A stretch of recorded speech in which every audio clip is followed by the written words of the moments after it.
CPIM party കോൺഗ്രസിൽ സംഘടനാ റിപ്പോർട്ടിന്റെ ചർച്ചയിൽ വിമർശനവുമായി കേരള ഘടകം. താഴെത്തട്ടിൽ പാർട്ടി അതീവ ദുർബലമെന്നും കൊഴിഞ്ഞുപോക്ക് കൂട്ടുന്നുവെന്നും PK ബിജു അഭിപ്രായപ്പെട്ടു. പ്രായപരിധി തിരിച്ചടിയായി എന്ന് തമിഴ്നാട് ഘടകം നിലപാടെടുത്തു.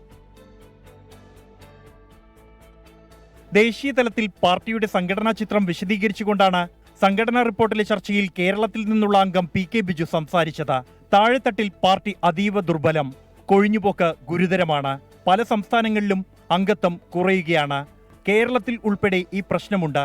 കാലങ്ങളായി പാർട്ടിയുടെ പ്രവർത്തനം സജീവമായ ഹിമാചൽ പ്രദേശിൽ 2056 അംഗങ്ങൾ മാത്രമാണ് ഉള്ളത്. പാർട്ടിക്ക് ഒരു MP ഉള്ള രാജസ്ഥാനിലാകട്ടെ 5232 പാർട്ടി മെമ്പർമാർ മാത്രമേയുള്ളൂ. പുതിയ അംഗങ്ങളുടെ വരവും കൊഴിഞ്ഞുപോക്കും കൂടുതൽ കേരളത്തിലാണ്. ഭൂപ്രശ്നങ്ങളടക്കം ജനകീയ വിഷയങ്ങൾ ഏറ്റെടുക്കുന്നില്ലെന്നും അടിയന്തര ഇടപെടൽ വേണമെന്നും PK ബിജു ആവശ്യപ്പെട്ടു. അതേസമയം ബംഗാളിൽ തൃണമൂൽ കോൺഗ്രസുമായും BJPയുമായും പാർട്ടി ഒരേ സമയം പോരാടുകയാണെന്നും കേന്ദ്ര നേതൃത്വത്തിന്റെ പിന്തുണ വേണമെന്നും ബംഗാൾ ഘടകം ആവശ്യപ്പെട്ടു. ത്രിപുരയിലെ BJPയുടെ അക്രമ രാഷ്ട്രീയത്തെ ദേശീയതലത്തിൽ പാർട്ടി പ്രചരണമാക്കണമെന്നാണ് ത്രിപുര ഘടകത്തിന്റെ ആവശ്യം.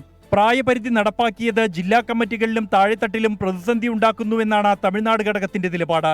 പ്രായപരിധി വിഷയം പൊതുചർച്ചയിൽ ഉന്നയിക്കേണ്ടെന്നാണ് കേരള ഘടകത്തിലെ ധാരണ. എന്നാൽ പ്രായപരിധിയിൽ ഇളവ് വേണമെന്ന ആവശ്യം മറ്റ് സംസ്ഥാനങ്ങൾ ശക്തമായി ഉന്നയിക്കുകയാണെങ്കിൽ ഇക്കാര്യം പരിഗണിക്കപ്പെടും. മധുരയിലെ പാർട്ടി കോൺഗ്രസ് വേദിയിൽ നിന്നും ജിജീന്ദ്രനൊപ്പം ബൽറാം നെടുങ്ങാടി, 24.